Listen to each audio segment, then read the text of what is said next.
지난해 2월 민간 위성이 촬영한 평안남도 숙청군 일대입니다.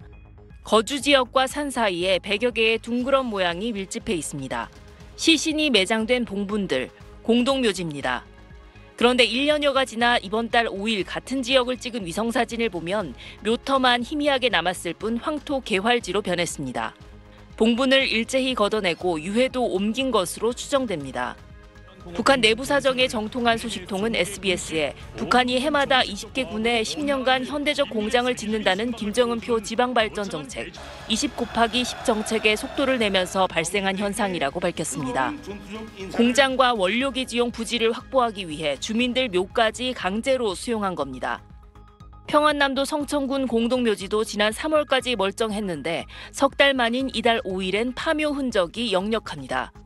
황해남도 은천군과 함경남도 금야군에서도 묘지를 없애고 개발을 한 정황이 포착됐습니다. 대북소식통은 파묘된 묘지의 유골들은 가족들이 산에서 화장하거나 당국이 일괄 화장하고 있다며 주민들의 원성이 크다고 전했습니다. 무리하게 지방에 없는 자원을 동원하는 그 과정에서 주민들도 그렇고 간부들도 그렇고 부담이 과중해서 많은 문제가 생길 걸로 예상이 됩니다. 김일성 시신이 안치된 금수산 태양궁전은 다음 달 8일 김일성 사망 30주기를 앞두고 외국 전문가들의 자문 아래 물자를 반입하는 등 대대적인 보수를 준비 중인 것으로 알려졌습니다. SBS 김아영입니다. 한반도 포커스입니다. 북한이 요즘 석탄을 캐내는 걸 애국이라고 표현하고 있습니다. 애국탄이라는 표현도 쓰고 있는데 북한이 이렇게 석탄 생산을 독려하는 이유를 김아영 기자가 전해드립니다. 광부들이 조명을 비춘 채 편지를 읽고 있습니다. 3대 혁명 붉은기 람전갱이라는 특이한 이름을 가진 갱도 내부 모습입니다. 조선중앙TV는 이들이 그간 석탄을 많이 캐낸 덕에 성과를 인정받았고 100통 넘는 위문 편지까지 받고 있다고 전했습니다. 아들도 역시 학교 나가면 우리 중대가 나오고 아버지 이름을 나오니까 진짜 구전보다 활기가 넘치고 이거 우리 부모도 같습니다. 우리 잠 못 들 때가 많다고. 북한은 요즘 이렇게 탄광 인력들의 헌신을 조명하면서 석탄을 캐는 행위를 애국에 비유하고 있습니다. 애국탄이라는 명칭도 등장했습니다. 애국탄을 다시 하자, 애국탄.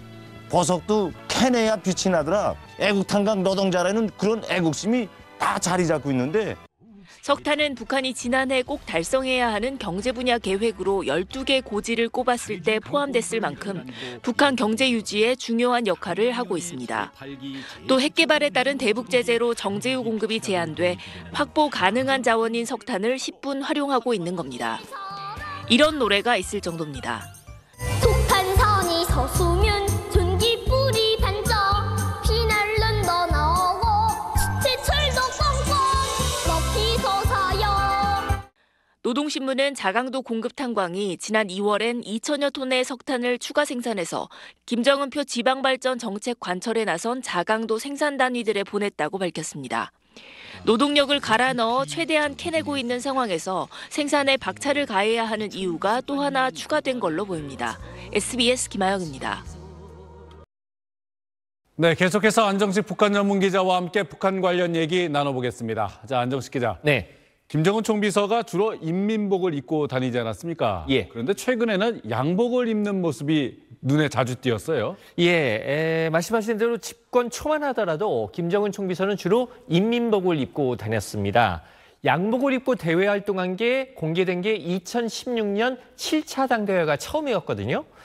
집권 이후 4년여 동안 인민복만 입었다는 얘기인데 이제 말씀드린 것처럼 2016년 7차 노동당 대회 이후에 양복 입은 모습이 간간히 보이기는 했습니다만 그래도 주요하게 입는 복장은 인민복이었습니다. 단적으로 2018년도에 열렸던 남북정상회담, 북중정상회담, 북미정상회담 등에서 김정은은 모두 인민복을 입고 참가를 했습니다. 그러던 김정은이 최근 들어서 양복을 선호하는 모습을 보이고 있는데요. 지금 보시는 화면은 지난 8일 김정은이 김기남 전 노동당 비서를 조문했을 때의 모습입니다. 주변의 고위 간부들이 거의 인민복을 입었는데 김정은은 양복을 입고 있습니다.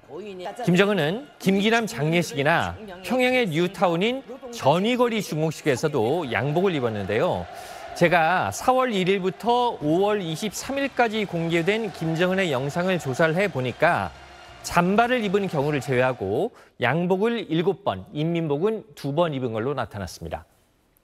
자, 안정숙 기자, 인민복이라는 게 주로 공산주의자들이 입는 옷인가요? 뭐 꼭 그런 거는 아닙니다. 이 중국의 국부라고 하는 순원에게서 유래한 옷으로 알려져 있는데요.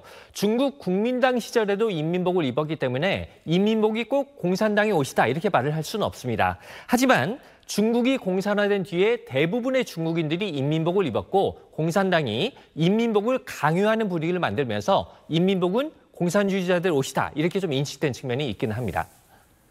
김정은은 왜 최근에 이 양복을 선호하는 걸까요? 뭐 정확한 거는 알 수가 없습니다만 양복이 서구의 정식 복장이라는 점에서 서구형 지도자의 이미지를 선호하는 것 아니냐 이런 추론이 가능합니다. 어린 시절 스위스 유학 경험이 있는 김정은의 입장에서 와이셔츠에 넥타이 매는 게 훨씬 세련돼 보인다는 인식을 갖고 있을 수 있다는 겁니다. 핵 문제로 서구와 대립하면서도 사실은 서구형 정상국가의 지도자로 인식되기를 바라는 마음이 있지 않느냐는 건데요. 김정은의 대외 정책과 머릿속의 로망 사이에 좀 인식의 괴리가 있는 것 같습니다. 네, 안정숙 기자 오늘 얘기 잘 들었습니다.